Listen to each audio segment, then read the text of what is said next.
finish his plate. Come after me! I'm the man! I'm for you! Can't wait! Let's go!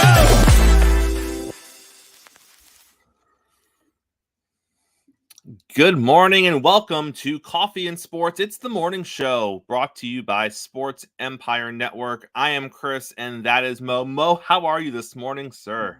Doing good, coming off of a crazy, somewhat disappointing Sunday, but football is football.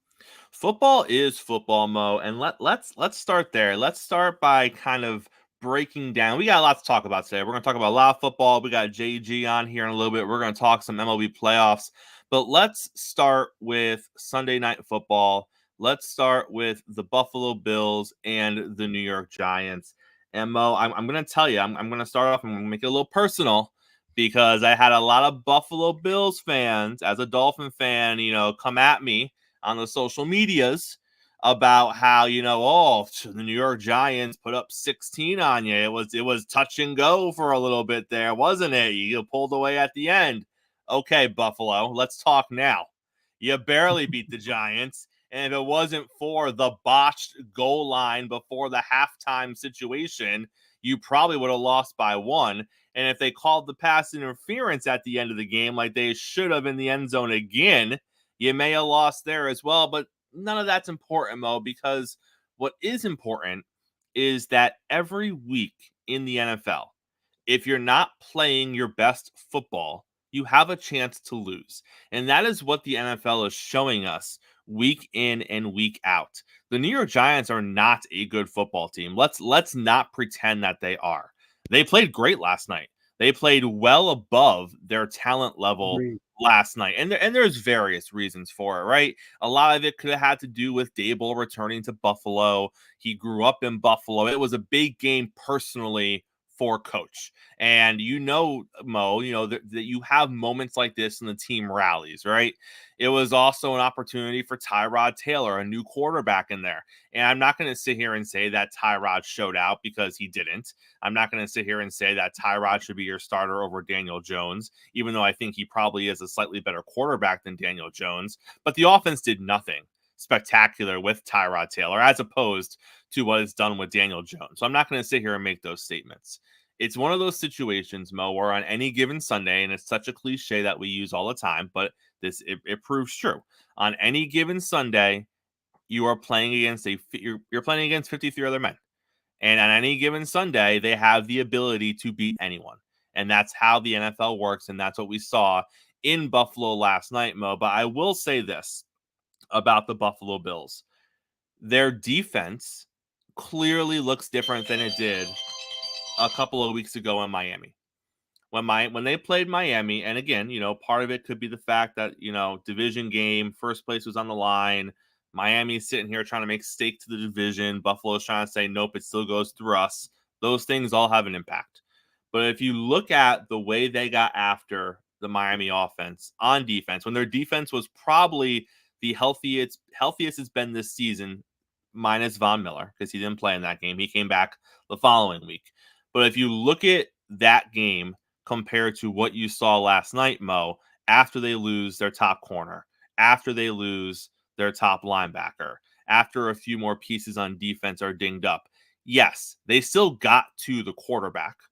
Yes, they still pressured Tyrod Taylor, but this doesn't look like the defense it did 2 weeks ago.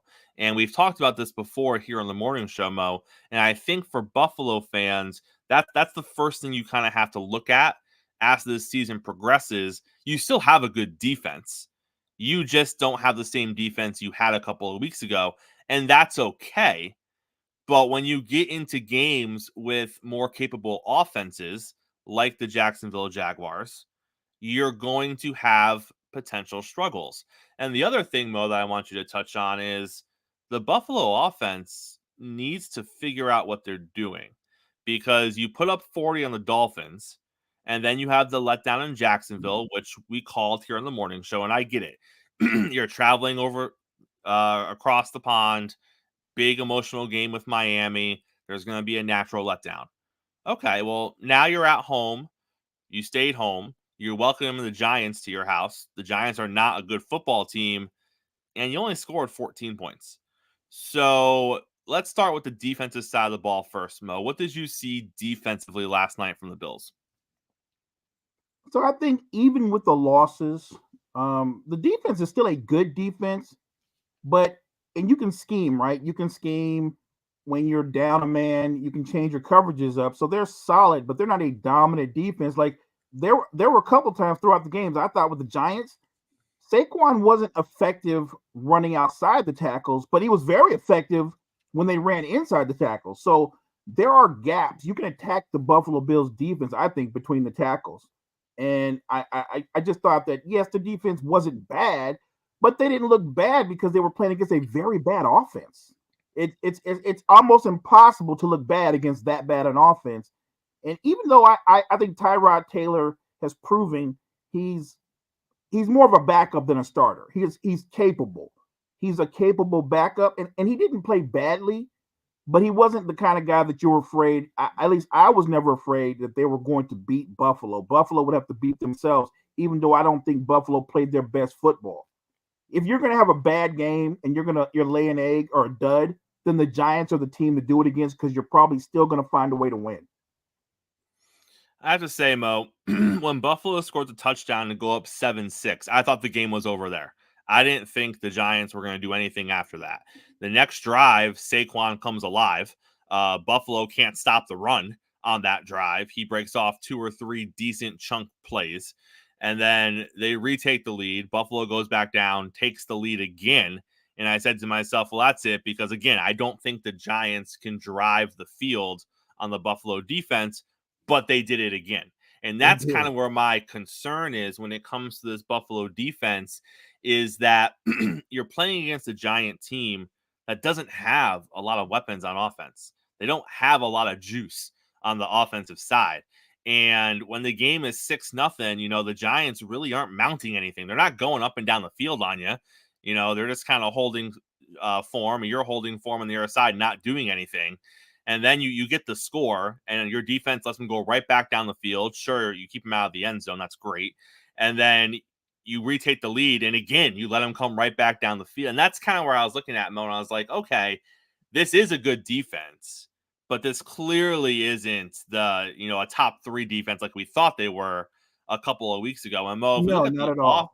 If we look at the offensive side of the ball, I don't know what they're doing, because again, just like the Giants aren't a great offense, the Giants aren't a great defense. They're a good defense. They're an above average defense, but you're supposed to be a top 5 offense. You are the Buffalo Bills. You have the second most points scored in the league behind the Miami Dolphins. You have the best third down percentage in the league. You have all these stats in the top 5 of the offensive side of the ball in the NFL. And with 4 minutes to play in the game, you had 7 points. So, and again, I don't want to make excuses for the Bills, because I think this is a situation where there aren't any built-in excuses. You had a home game last week. You had the letdown last week. This isn't a trap game. I think you play the Patriots next. So it's not like you're looking on to Bill Belichick, looking at that matchup, right, and you fall into a trap game here. Like, this is the easy part of your schedule right now. And I don't know their identity. I don't know their offensive identity. The only thing I know for certain about their offense is that Stephon Diggs is going to be targeted 16 or 17 times, and he'd like to be targeted more. But that's the only thing I know for sure that you can bank when you play Buffalo. No matter what the coverage is, they are going to force the ball to that man. 1 minute you think, okay, they're balancing out the offense, they're establishing the run, they're trying to take some pressure off of Josh Allen, and then the next minute they kind of defer back to what they normally are. Put everything on Josh Allen's shoulders and see what happens. And I just think that that's one of the main reasons why when I look at Buffalo, I'm not afraid of them when you talk about championship or in playoff situations.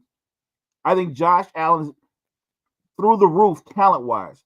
But when you start talking about his inability to be patient and how he forces things or he sees things that aren't there downfield, like we talk about this all the time. It's okay to throw the ball away. Really, it is. You don't always have to make a play. If you go 3 and out, that's not great, but it's better than turning the football over. No, 100%, Mo. And I think the thing that Buffalo fans are overlooking this morning, because again, you win the game, great, right? You need to get the W's that are in front of you on your schedule. Some are going to be ugly, some are going to be pretty. Get the win and move on. The one thing that stood out to me was it never should have came down to the Giants' final drive because Josh Allen missed a layup on the drive before to seal the game. Right. So 3rd and 8, Allen rolls out. He has the tight end wide open. All he's got to do is put it on his numbers, and Allen throws the ball low. And should the tight end have caught the ball? I think he should have. He still got 2 hands on the ball, but he's falling to the ground. He's a tight end. Not all tight ends have great hands. But it's a situation where it shouldn't have been a ball on the ground. It's a situation where he was wide open. He had 2.5 steps on his defender, put it in his chest, and the game is over. And like you said, Mo, when it comes to Josh Allen, these are the things that we see. Sometimes he is spectacular. Other times, this is what he does. He misses the wide open tight end to seal the game. Now you rewind it, 6 minutes in that game, and he scrambled around for like 6 seconds in and out of the pocket, rolled to his right, and threw an absolute laser to a tight end who hadn't had a catch the entire season to take the lead. That's the spectacular Josh Allen. 6 minutes later, we have the roller coaster ride that is Josh Allen when he misses the game sealing throw. And now you put it on your defense who almost blew the game. So like you said, Mo, when you get into the playoffs, you can't be roller coaster Josh Allen. I would almost take less spectacular and more consistent. And I would roll with that because I think it's the inconsistencies that are holding Buffalo back right now. No, go ahead. If Josh Allen wasn't a top 5 talent in the quarterback position and he was just a top 10 talent, I think that would better suit Buffalo. It's the roller coaster that never stops. His highs are extraordinarily high. I mean, they're otherworldly. They're a highlight reel on their own. But his lows are like gut punches. It can knock the wind out of not just the team, but it brings down your morale. It's that pass where the coach is like, "How did you miss that? How did we drew that up? What happened?" He's terrific at creating something out of nothing, but he's also terrible at sometimes trying to create something when nothing's there. It really is that roller coaster. It's the reason why when people tell me Buffalo is a Super Bowl contender, I think they're a contender. I don't believe they're going to be able to go to the Super Bowl until he changes his decision making. And I don't know if he's capable of that. In all fairness, he has been better overall this season. We haven't seen him take out the first game of the season. He hasn't been as reckless. He isn't running around as much. So give credit where credit is due. He is refining his game a little bit. But again, Mo, you take someone like a Josh Allen, and you're always going to have those moments, right? You're going to have those handful of moments a season where the game is on the line, and that's the stuff you're going to look at. And he got by. He got by last night. It is what it is. He got the W.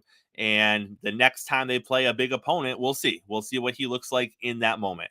So what we're going to do now, Mo, is we're going to bring JG. Everyone's hurting this morning, Mo. You're hurting a little bit this morning. Tough JG, weekend for everybody. I mean, JG was hurting last week. We'll see how he's doing this morning. He's had some time to kind of let it marinate and kind of start looking forward to the offseason. So he loves the game. He loves the game. He does love the game. Well, we'll see how JG is doing this morning. Let's welcome JG to the show. JG, how are you, sir? Morning, fellas. Morning. How y'all doing? Good morning. Great to have you here on the show, JG. Obviously, things did not go great last week with Atlanta in Philly. So, JG, let's start with this. We talked about this a little bit last week. If Atlanta loses the series, what does that look like from the Atlanta perspective? Obviously, that has now happened. So now you're looking at it as, if you just take Atlanta's last 2 seasons, easily the best team in baseball, easily a World Series favorite. They lose both times to Philly. The first time it happens, you can look at it and be like, man, our division rival got us. Let's tweak a little bit. And they did. They were a better team this year than they were last year. And they set a ton of records in Major League Baseball this year, but the result is the same. They lose to Philly. So now, obviously, Philly fans puffing their chests as they go to the National League Championship Series. They got Atlanta's number, this, that, and the other thing. What does it look like as a franchise going into next season? Because let's be honest, Atlanta is once again going to be a World Series favorite. They are once again probably going to win 100 games. They are once again probably going to win their division. And I think that going into next season, it's all going to come down to, are we going to face Philly in the playoffs? And if we do, what happens, right? Because everything else seems to kind of be just set up for them, minus, a catastrophic injury or something that we don't expect. So what does that look like? Is it literally going to turn into business as usual? We just got to beat Philly this time around? Because they're not going to make any sweeping changes to their team. They're already head and shoulders better than the rest of the league. So really all it is right now is a Philly problem, correct? In a way, there is going to be some changes, and there's been talks actually in the end of season meetings and interviews that some of the players and even Alex Anthopoulos has spoken. There needs to be a change in mindset, and in a way, and I'll say this for Major League Baseball, that's pretty scary if a team who won 100 games was the favorite going into the postseason, and they're saying, we got to get our mindset even better. I think that's a little scary to think of and that is true. I agree. There is a different mindset needed, and I will credit the Philadelphia Phillies. The last 2 seasons so far, they have shown a different mindset from regular season to postseason. And the great postseason teams that we have seen, and I'll say the last 30 years, you can see it and feel it when October hits. A switch goes off, and they are in a whole different mindset than what they were in the regular season. Whereas the Braves, the last 2 years, they stay the same. It is, and they have the same. We know we're better, but we know we can play this game, and we're just going to continue doing it like it's a normal day. But it's not a normal day. The postseason is not normal. It cannot be looked upon as normal. You have to have that light switch, the killer instinct of, do or die. Every game is do or die, especially in that division series where one mistake changes the outcome of the series, and it gives a favor, as we've seen. Game 1, last 2 years, Philadelphia beats the Braves, and the mindset is like, oh crap, Braves are in panic mode, Phillies are in attack mode, and that's the difference. Whereas we've seen this with the Braves over, and I mentioned this to a few people I talk with. We've seen the Braves go through this. History is repeating itself in a way, and I'm going to say in a way, because 2019, we saw Braves lose to the Dodgers, almost in the exact same way. 2020, Braves lose to the Dodgers, almost in the exact same way. Braves punched the Dodgers in the mouth in 2020, and I know that was the COVID year, in the bubble in Arlington, but Braves started out punching them in the mouth, but the killer instinct of the Dodgers kicked in, and were able to win the series. Third year, 2021, what did we see? Braves had that killer instinct to say, no, we're not letting this happen again. We're going to dominate series. Game 1, Game 2, Game 3, we're going to win the series, and we're going to go to the World Series. So the mindset has to change. And I will credit the Phillies, and this has been a conversation with me and Gene over the weekend or last week. That is leadership. That is the leadership of the Phillies, realizing this is not the same season that we are in now. The regular season is a regular season, but postseason is a whole different animal. That is the leadership of the Phillies, and they have the realization of where they're at, what they're doing, and why they're doing it. Braves haven't gotten to that point yet, and that's a little bit of the immaturity of the core group they have, which, as I said, and it's a great thing, but as we're seeing now, it's also a bad thing in a way, where your core group are all still in the 22, 23, 24, 25, 26 years old. They're still naive to what it looks like. And I know Ozzie Albies, who's 25, 26, he played in the World Series. But Austin Riley, 26, he's played in the World Series. Michael Harris didn't play in that World Series, though. Ronald Acuna didn't play in that World Series, though. Spencer Strider was not there in the World Series. So there's a little bit of that young age, that naive, that hey, we have to realize this is not the same. We have to play it because we lose 3 games, we're done. Whereas in the regular season, you lose 3 games, you come back the next day and you end your losing streak and you get your winning streak going back. there has to be some changes. There has to be a mindset change. And I think we're going to see it because it's being spoken upon by some of the players and also the general manager. And there's some holes they have to fill. And that's the job that Alex Anthopoulos is going to do. There's some holes that has to be filled and got to be a little bit more consistent to be able to make sure that you are in that direction when the postseason hits. JG, talk to me a little bit about, obviously postseason is different than the regular season, but it's crazy to think about because if you look at other sports, nothing really changes postseason, regular season as far as it's maybe except for NBA.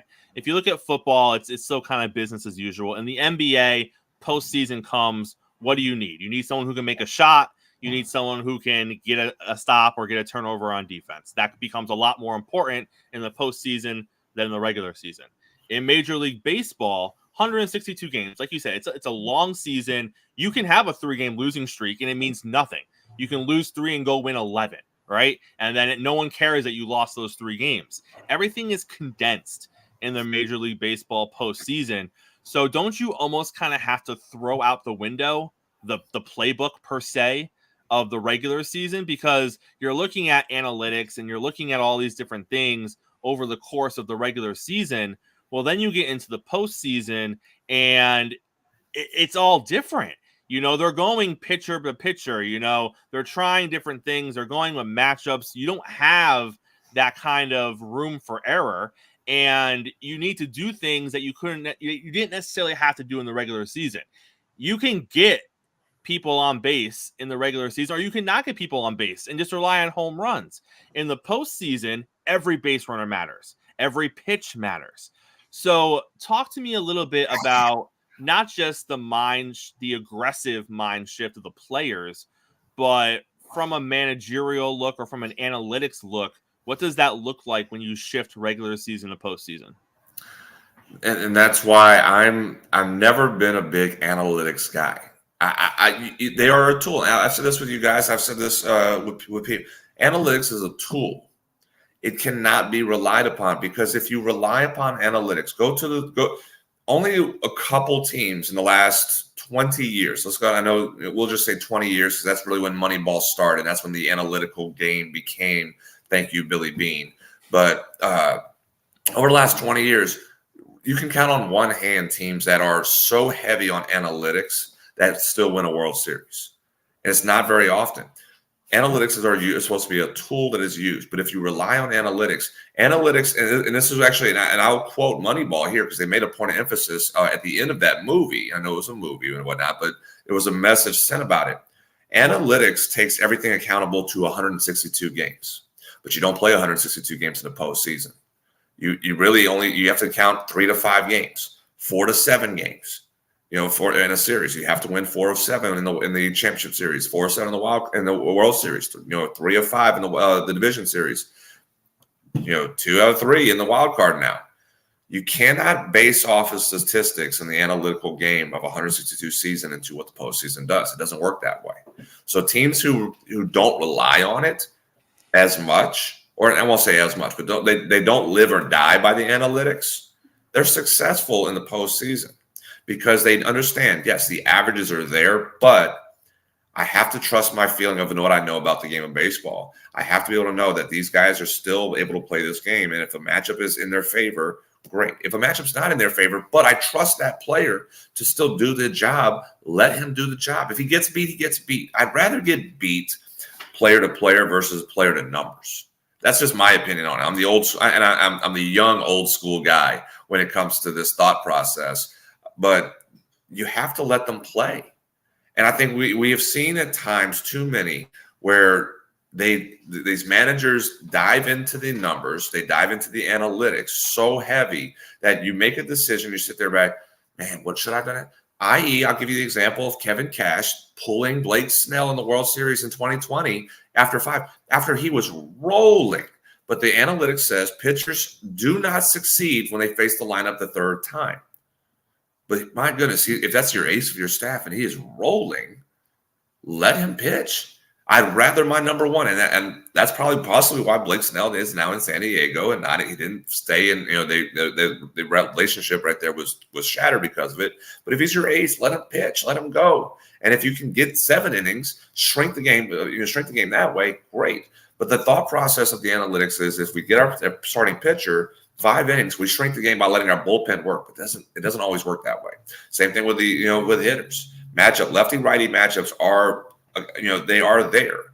It's a real thing. But if you have someone that you trust in that box who is a right-handed hitter and they bring in a right-handed fireball pitcher, I still want my guy to beat him.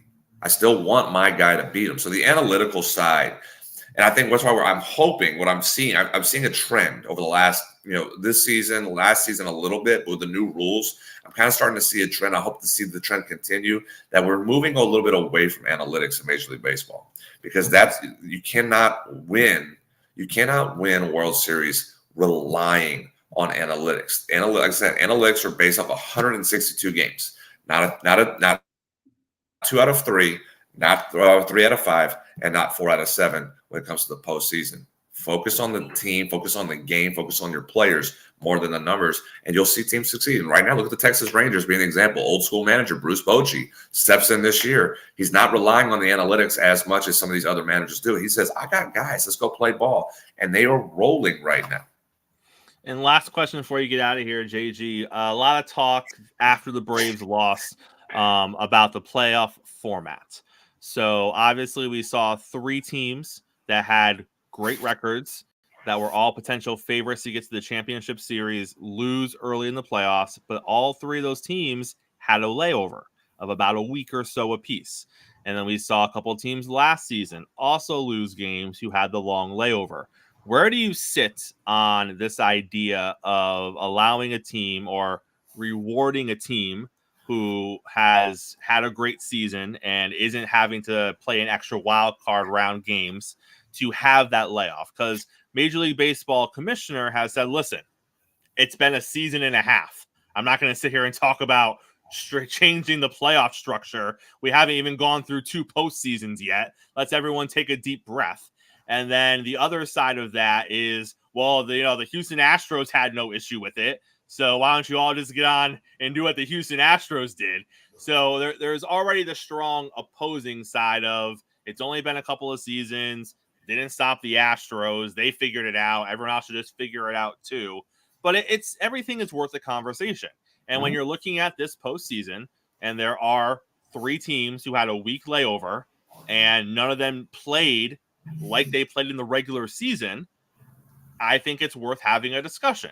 Now, granted, you might need more data on it, but where we are right now, JG, what is your perspective on that stance? So this is where I look at it is when do teams get 5 days off in a season? And I know I just said about, hey, postseason and regular season, but let's just speak in general here. When does a team get 5 days off in the season? All-Star break? All-Star breaks 3 games, 3 days. Monday. So you have and you have guys who are still playing, but Monday, Tuesday, Wednesdays, they're off days. They come back in town on Thursday, practice, and they play on Friday. So if you want to say 4 days, fine. But they're back in town. They're getting ready. They're traveling. Usually Thursday's that travel day, and they're back in town playing game on Friday from there. So 3 to 4 days during the All-Star break, but 5 days, it doesn't happen. It doesn't. And anybody who's played this game at a high level knows that 5 days in this sport is a lifetime.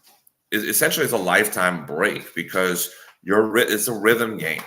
In the NFL, you obviously you have a week between games. So even if you have a bye week in the postseason in the NFL, which is a recovery, which those players look at it in the NFL, it's a recovery week. I need to heal because I'm in a car crash 100 times a game. The rhythm of the team doesn't get broken based off of that bye week. And we talk about it at times, but we still see NFL teams that are just dominating after that bye week because they're healthier now. The NBA doesn't have that. They have everybody still, they play in the postseason, everybody goes, there's no bye week. So the rhythm is going still. In Major League Baseball, 5 days breaks the rhythm because it's a timing rhythm game. Pitching and hitting, it's all about the schedule.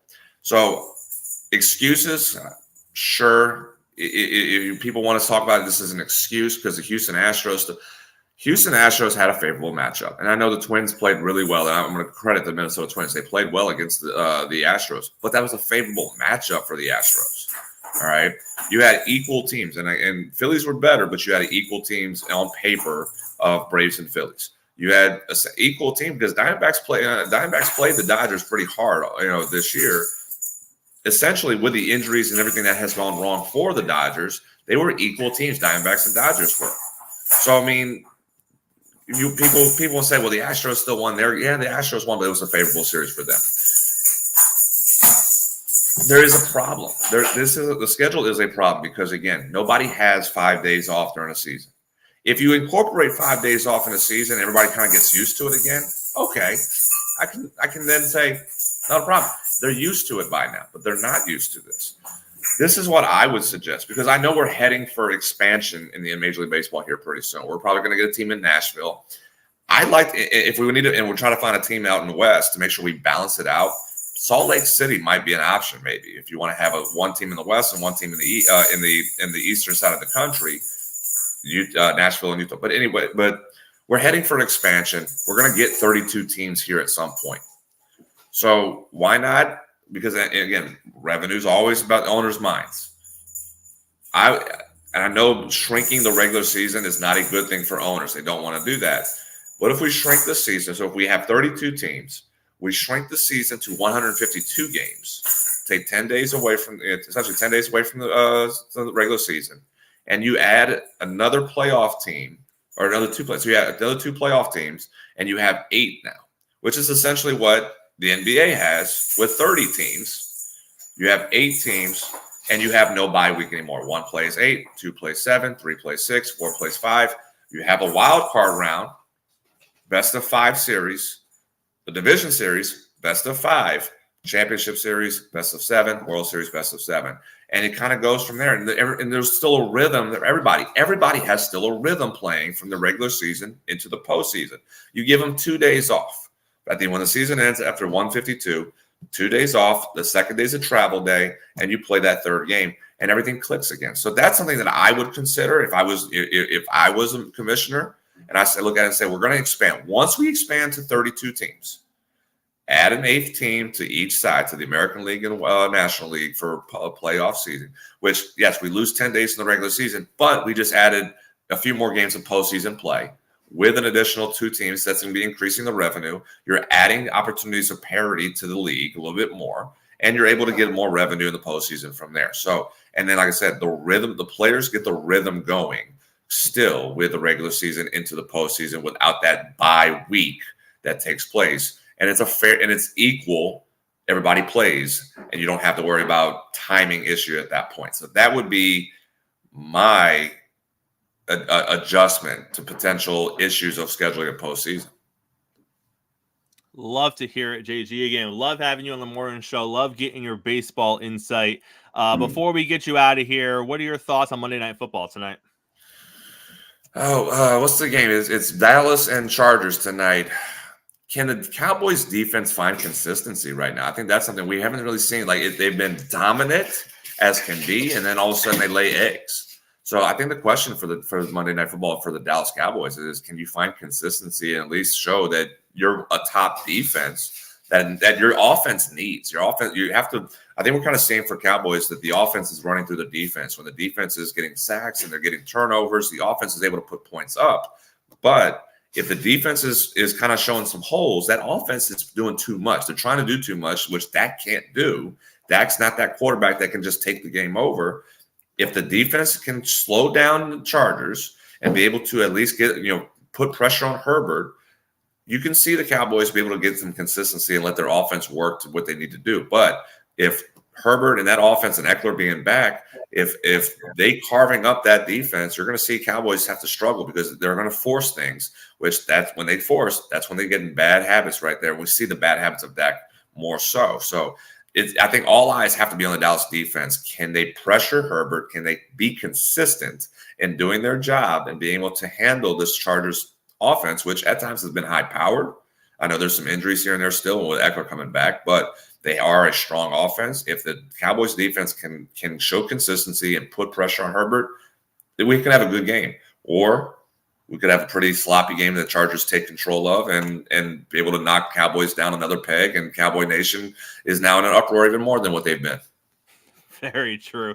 JG, we appreciate having you here on the morning show. We'll see you next time, sir. Thanks for the knowledge, JG. As always, guys, appreciate it. Mo, always a pleasure having JG here on the show with us. Let's take a quick break, and on the other side of the break, we're going to break down everything that happened in Week 6 of the NFL season. Hey guys, it's Pavel the Cat. And Evan Rev Reynolds. And we are Two Guys in Hockey Talk. We are here every Wednesday night at 7 p.m. Mountain Standard Time to talk all things hockey. What do we talk about, Evan? We talk KHL, AHL, ECHL, every HL hockey league you can think about, prospects, juniors, even the Professional Women's Hockey League. Yeah, we love it. And we have a website, Two Guys in Hockey Talk. So give us a follow. We got articles on all things related to hockey, and we're writing all throughout the season. So make sure you tune in. We're also on X or Twitter. You can find me at hockey_2, and you can follow me at Revan Ev. Or you can also go to twoguysandhockeytalk.com to follow everything. We love hearing from you guys, so make sure you tune in, comment, like, give us a follow on our Facebook and YouTube page. We love hearing from you guys, and it's a blast talking all things hockey. Right, Evan? Hey, man, it is. So, as we say every show, in the meantime and in between time, keep your sticks on the ice. Cheers. Cheers. Welcome back here. Coffee and Sports. It's the morning show with Chris and Mo. If you haven't checked out Two Guys and Hockey Talk, please make sure you do. The NHL season is in full swing right now, so that's something you need to get on. But Mo, let's talk a little bit about some of the big games from this past weekend. And we're going to start with the two surprising losses. The Niners and the Eagles both fall to teams that they were heavily favored to beat. So let's start with the San Francisco 49ers. They drop a game to the Arizona Cardinals. Coming out of that game, what is your takeaway as far as, is it because of the weapons that were lost? CMC was lost during that game. Deebo Samuel was lost during that game. We know that the Cardinals are a feisty group. We have coined them as being feisty here on the morning show. Do you think it's a situation where when you lose when you lose your two biggest weapons, maybe 2 out of 3, Ayuk's a pretty big weapon for the team as well, but when you lose 2 of your biggest 3 weapons and you're adjusting on the fly, it's just not always going to go the way you want it to go. What was your takeaway coming from the San Francisco game? So coming into the game, I thought it was going to be a tough game anyway. I think we don't talk about it enough. Cleveland's defense might be the best defense in football. And it doesn't get spoken on that much, maybe because their offense is so bad that oftentimes their defense is kind of struggling to maintain things. Look, if Deshaun Watson was just solid, not spectacular, but just solid, they'd get more recognition. But I want to give Cleveland credit because they kind of dominated the line of scrimmage. They really did. Like before Christian McCaffrey got injured, they had controlled him for the most part. Deebo, obviously, he went out a lot sooner, and he was really a non-factor. So, yes, I do think them being lost had some impact. But prior to that, they had totally confused Brock Purdy. It was the first time that he looked like he didn't know where to go with the football. Even when the Niners came out, and they've got like 15 or 16 scripted plays, and when the Cleveland front seven was able to disrupt everything and throw off their timing, it was the first time that Purdy looked a little normal, a little average. And you got to give credit to Cleveland's defensive coordinator and to their front seven, because I thought they totally dominated the football game. And so offensively, I thought the Niners, they were just a little off. You're going to have games, Chris, right, where no matter what happens, things are not going to go your way, right? You get an injury, a tip pass, a fumble. Those things happen. I really just thought Cleveland's defense controlled the football game. Cleveland's defensive unit was the best unit on the field. And the Niners defense didn't play badly. They didn't play badly. They just weren't able to control the run. I was surprised at how easily Cleveland was able to run between the tackles against the 49ers. That doesn't usually happen. The Browns were very effective at attacking the middle of the field.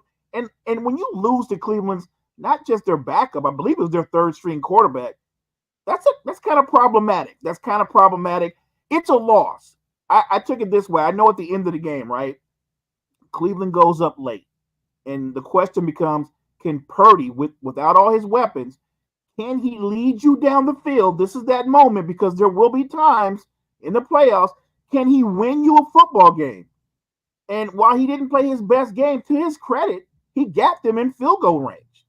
They had an opportunity to still win that game when they shouldn't have won it at all. And the kicker just pushed it to the right. So I'm not big on excuses. I saw a lot of people talk about some pass interference plays or calls. I'm not into that. Cleveland was the better football team. They beat the Niners. Maybe they exposed a couple of holes in the Niners defense. I came away like this. As a Niner fan, I was actually more concerned with Deebo Samuel's and Christian McCaffrey's injuries because I wanted to know how much time each guy would miss. But the loss didn't blow me away. Hats off to Cleveland for just playing their asses off. They just outplayed the Niners. But I'm more worried about the offense and losing two of your biggest weapons going forward. I'm not even concerned about Purdy. I thought that with everything around him being what it was, he showed me enough on that last drive. Even though we lost, I haven't lost confidence in him at all. It was just a bad statistical game from him, but that happens. Coming out of this game, I'm concerned injury-wise, obviously, but if the injuries aren't a big deal, I don't have any concerns about this team at all. The defense gave up one touchdown in the second quarter. They held them to field goals the rest of the way, which is what you want your defense to do. Even on days where other teams are moving against your defense, the number one goal is to stop touchdowns. And that's what this defense did. So defensively, yeah, did they get ran on a little more than maybe you want to? Sure. They weren't giving up touchdowns, though. Brock Purdy did not play well. His completion percentage was under 50%. He had a turnover. There were throws that he missed that he shouldn't have missed. He didn't play well. But despite that, Mo, he gave you a chance to win. He did. He put you in field goal range. He did his job. On a day when you don't play well, on a day when you probably have your worst day as a professional quarterback, and he doesn't have a huge sample size right now, but this was his worst day as a professional quarterback. At the end of it, he still puts you in a position to win the game. That's all you can ask for. And if that's what I'm going to get from Brock Purdy, if I'm going to get, well, he's going to have some bad days like this, but we're still going to be a kick away from winning if our kicker can execute, I will take that every day. Because we see what bad days look like for other quarterbacks in this league. Look at Mac Jones. He's had some bad days, and they lose by 35 points.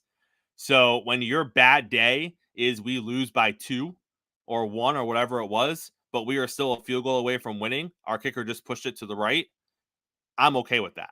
Because that means your quarterback is still finding a way to gut through whatever he has going on and whatever was thrown at him in the game to put the team in the position it needs to be put in. Now, Mo, I say that to say this. I don't come out of the Philadelphia game feeling the same way. I come out of the Philadelphia game saying, where are we with the offense with the Eagles? Because I'm listening to a lot of people make quarterback lists. Patrick Mahomes, Joe Burrow, Jalen Hurts. And I've been saying since the start of the season, Mo, I like Jalen Hurts. But we can't just start throwing quarterbacks into the top 3 just because they made a Super Bowl the year before. We have to kind of temper our expectations and look at their body of work and their consistent body of work. And I'm looking at Jalen Hurts right now, 7 touchdowns, 7 interceptions, and the offense still doesn't look right 6 games into the season. And New York, and I'll just address this now because I find New York Jet fans to be some of the most annoying fans in all of sports. I can imagine. Let's be honest, New York Jet fans, your offense did nothing. Don't sit here And I know we got Wilson. Well, they did one thing. They did not turn the football over. That is true. But we got Wilson after the game subtweeting about, you talk, you're going to get it, or wherever he was subtweeting about New York Jets. Your offense did nothing. If it wasn't for the interception return at the end of the game, you don't win this game. Your offense wasn't going to go 54 yards down the field. If that was a pick and you were tackled right there, that's it. Your offense wasn't going to go score a touchdown. You weren't going to move 50 yards. All you could do was score field goals. You were lucky and fortunate that your defense got 4 turnovers, put you in field goal range a couple of times. You were lucky that your defense returned it inside the 10-yard line to where you were able to run it in and get your first touchdown of the game, because you did nothing on the offensive side of the ball. And New York Jet fan, this is how you're going to have to win games. And I will tell you right now, your defense is elite. It might be the best defense in the league. I will sit here and I will Top give 3 you at all the credit in the world for that. But when your offense plays the way it played yesterday, your defense needs to be elite, because your offense did nothing against the Eagles' defense. And you needed your defense to force 4 turnovers and to run the ball back inside the 10-yard line in the final 2 minutes to give yourself a chance to win this game.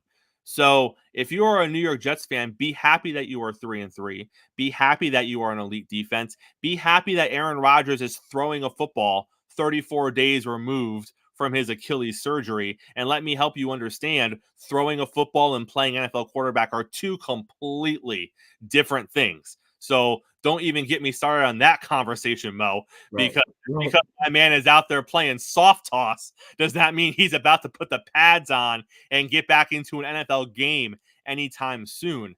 But if you are the Jets, that's what you need to do. It is going to be a defensive dominated game. And like you said, Mo, your offense needs to not turn the ball over. Because let's be honest, if Zach Wilson had a couple of turnovers, they probably don't win this game. But to his credit, he didn't. Right. And you were able to squeak out a game that you probably shouldn't have won. But going back to the Eagles, Mo, where do you sit on the Eagles offense heading into their matchup with Miami next week? Let's start with Hurts. You brought up something that I thought we talked about a lot prior to the season, where people were saying that he was top 3 MVP candidate. And I agree, he could have been an MVP candidate. My problem was you had the one season. It's similar to Purdy. And I'm not saying Brock Purdy's better than Jalen Hurts, or definitely not as electric a player, but Hurts had a great season. It was a great season, and it led them to the Super Bowl. They had a Super Bowl run. But what I look at when I see him play now, he's what's holding the offense back. I see regression. Jalen Hurts right now looks a lot like the Jalen Hurts the season before last, when Philly fans were wondering who was going to be their starting quarterback. Because what teams are doing now, we talk about this all the time, when you get enough film on somebody and you find out what they do well, right out the block, what Jalen Hurts doesn't do well, he doesn't diagnose coverages well. And when you play zone defenses, or you zone blitz, or you scheme to make him beat coverage, he struggles. With Philly right now in their passing game, there's either an explosive play or a turnover or an incompletion. There's no consistency. There really isn't. So right now, to me, what's holding back their offense is the inconsistent play of QB1. And I'm not killing him, because I think this is more realistic. You knew what he was before last year. He got better, had a great season, and I know the expectations are through the roof, but at some point you do kind of level off. And in no way am I saying that he can't still be a Pro Bowl caliber quarterback or a star. I am saying, though, the onus is on him to recognize how teams are playing them, and either do this. One, either use your legs more, or you have to make quicker decisions in the pocket. You can tell when the Eagles' offense is stagnant, especially in the pass game, because every time Jalen Hurts is running or moving in the pocket, he's completely confused. He has no clue where to go with the football. And right now, I don't know if they can scheme him out of that, because if they're not able to run the football like they weren't last night, and they can't control the line of scrimmage, and they put it all on him, then they're not nearly as explosive offensively, and then you're completely relying on their defense, which is a very good defense. It's a very good defense. But when you lose to the Jets, that literally becomes whose defenses was better. And the Jets defense last night was the better defense. When you lose to Zach Wilson, I think Zach Wilson threw for like 175 yards. It wasn't a great game by him, but by Zach Wilson's standards, he did what Jalen Hurts couldn't do. He had a clean game, no turnovers. I believe Jalen Hurts was responsible for all the Eagles' turnovers, the picks and the fumble. I'm looking at the Eagles. I know they're 4-1, and I know the Niners just lost. But going forward, we keep waiting for the offense to catch on. I don't know if that chemistry is going to be what it was last year. You know, Devontae Smith had a great first game of the season. You wouldn't even know he was on the roster the last 4 games. He's been a no-show. And I don't know if it's him or that Hurts is not targeting him and he's locking in on Brown. But right now, their offense lacks any type of diversity. And Mo, I think, and I know we have a lot of Philly fans at the network, and I know that they're going to think that we're targeting the Eagles for no reason. But looking at this, I think it's fair. It's fair to coming into the season, you lose your offensive coordinator, you have the potential Super Bowl hangover. I think it was fair to say it was going to take a little bit of time for the Eagles offense to be right. And I think even Eagles fans acknowledged it was going to take a few weeks for the offense to get right. And that's fine. So we're 6 weeks into the season, and you probably just had your worst offensive performance of the season. And now you're teeing up the most difficult portion of your schedule. And that's what concerns me. You have Jalen Hurts, who I think has turned the ball over. I think he has an interception in 5 of his first 6 games. I think he played 1 clean game in there. But I don't know if he had a fumble that game, but I think he either has a turnover every game or in 5 out of 6 games. He's not right yet. He's still figuring out the kinks of the offense, which is fine. But now you look at their upcoming schedule. So they have the matchup with Miami on Sunday night. Those are 2 5-1 teams. Then you kind of have a break with Washington. But again, Washington is a division game, and division games can be wonky. So although you're going to be favored to win that game, stuff happens in division games. So it is what it is. And then after Washington, you go Dallas, Kansas City, Buffalo, San Francisco, Dallas, and then right before Christmas on the December 17th, you play Seattle. And, Seattle isn't a world beater, but at that point, they're going to be in playoff contention, as the Eagles hope to be as well. So you're looking at, Mo, at a stretch of games. You're talking 1, 2, 3, 4, 5, 6, 7, 8 games where you are playing really good opponents, where you need your offense to be where you need it to be. You need your offense to be functioning the way you want it to be. And you had 6 games to kind of figure it out and get it to where it needs to be. It's clearly not there yet. Now, obviously, if the Eagles go out Sunday night and they beat Miami, regardless of the score, if they come out with a W and their defense locks down Miami's offense and their offense puts up 21, 24, 28 points, you're going to feel a lot better about the situation. Sure. But then you look at the gauntlet you're about to run through, and you're going to need to at least go 500 through there. But I'm just concerned because although, Miami doesn't have a great defense, Dallas has a good defense, San Francisco has a good defense. You got to play them 3 times in there. So I'm just concerned about where is the Eagles defense as they hit this stretch of games where it's going to define their season. This 7 or 8 game stretch is going to define what they are going to be, whether it be competing for the division title, whether it be competing for a wild card spot, or whether it be missing the playoffs altogether, which I don't think is going to happen. No, I'm not trying to be hyperbolic here. I still think they're going to win their division and be a playoff team. But I just thought, Mo, the offense would be better right now after 6 weeks than what we're seeing. 100%. My concern for the Eagles is, like you said, you just ran off that schedule. That's an insane schedule. And I'm not saying, and nowhere you saying that their defense isn't good enough to lead the way through that schedule, but you're going to have to be able to score points against some of those teams. You're going to have to be able to get up 21 points, 24 points against some of those teams. As good as their defense is, the Jets just proved last night that if the offense isn't doing its part, you can get beaten no matter how well the defense plays. And as good as the Jets defense, and it might be the best defense, it's definitely top 3. I think Dallas is in that top 5. The Niners are in that top 5. But both of those teams potentially have more offensive firepower, clearly more offensive firepower than the Jets.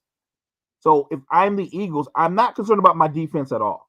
But what I am concerned is at some point, we talk about this a lot, if our defense is on the field too much from 3-and-outs or turnovers, it wears on them. You can be the best defense in the world, but if you're in the field too much, eventually you're going to start leaking. There's going to start being holes. So I really do think the onus going forward, especially that stretch that you just laid out, Jalen Hurts has to play his best football coming up. It to me, it will define their season if he does not play his best football. Mo, we got about 3 minutes left before we get out of here. I want to hit on 2 more things real quick. Let's start with the Logan Paul fight over the weekend and the debacle that was towards the end. 30 seconds. Just give me your take on what went down with the Logan Paul fight. Danis's no offense strategy, and then the brawl DQ at the end. Let me sum it up this way from my point of view and what I saw. Was that fixed? That was terrible. Was that fixed? What was that real? Like I've seen realer pugilism in WWE, and I love WWE, but that looked really badly scripted, like a WWE event. That was terrible. The brawl was the best part of the whole event. It was horrible, but I couldn't take my eyes away from it. I'm not gonna lie. I actually rewound the brawl multiple times because it was very entertaining, much more entertaining than the fight. But the fight itself, I demand my money back. I want my money back. That was terrible. I'm glad I didn't pay. Somebody I knew paid for it. That was horrible. No, that was really, really bad. And I also rewound the brawl a couple times just because I was looking at different elements of what was happening there. Yes, that's what I did. I started first. I was looking at the obvious stuff in front of me. Then I was looking at people in the back. It was awesome. The brawl was awesome. We got Monday Night Football tonight. The Dallas Cowboys are playing the Chargers. Both teams need the win. Both teams are not quite where they want to be at this point in the season. Mo, who are you taking tonight? I know it's tough. Yeah, you know what? I tend to always not trust Staley as the coach, but I might simplify. I'm going to go with the team with the better quarterback and the better offense. I think I'm going to go with the Chargers. I think that Justin Herbert will find a way to do just enough. I know Dallas has a much better defense, but I think the Chargers' offense is good enough that they can spread them out and attack them. I don't think that Kellen Moore is going to allow his offense to lose to the Dallas Cowboys. I think that better. He has a lot riding on this game personally. I think that he wants to come out and make a statement. By the way, since Kellen Moore has gone to the Chargers are the number 1 team in the fourth quarter, and I believe they have one of the highest red zone percentages in the league, 2 areas that Dallas has fallen off a cliff with. This is Kellen Moore's Hackett game, right? Yes, it is. Right? This is his game. This is his own moment, just like Hackett had against Sean Payton. So you make a great point. Kellen Moore is going to be so motivated for it. He's going to play call his you-know-what off tonight. Yep, 100%. So we're both taking the Chargers. Great show this morning, Mo. Great way to kick off Monday here on Sports Empire Network. Special thanks to JG for coming on the show this morning. Always. Special thanks to everyone from Northeast Streaming Sports who is watching us on Roku TV this morning. Thank you, guys. Mo, close us out, sir. Hey, thanks for everybody for checking out the show. Smash that like button and check out all the great content that we offer to you at Sports Empire Network. Check out the Empire. We will be here same time, same place tomorrow morning, breaking down Monday Night Football and everything else that is happening in the world of sports right here on Coffee and Sports, the morning show with Chris and Mo. We'll see you tomorrow. I mean, you can see right now, without LeBron, Lakers are struggling. Let me tell you about a team I hate, all right? I know the Dallas Cowboy fan is here, so I had to make sure he knew how much I hate this team. I'm ready. I've often said that the people who run baseball, they try very hard to ruin it. I'm from Brooklyn. I don't have a problem saying it to his face. Oh, I'm from Brooklyn. Hey, you guys any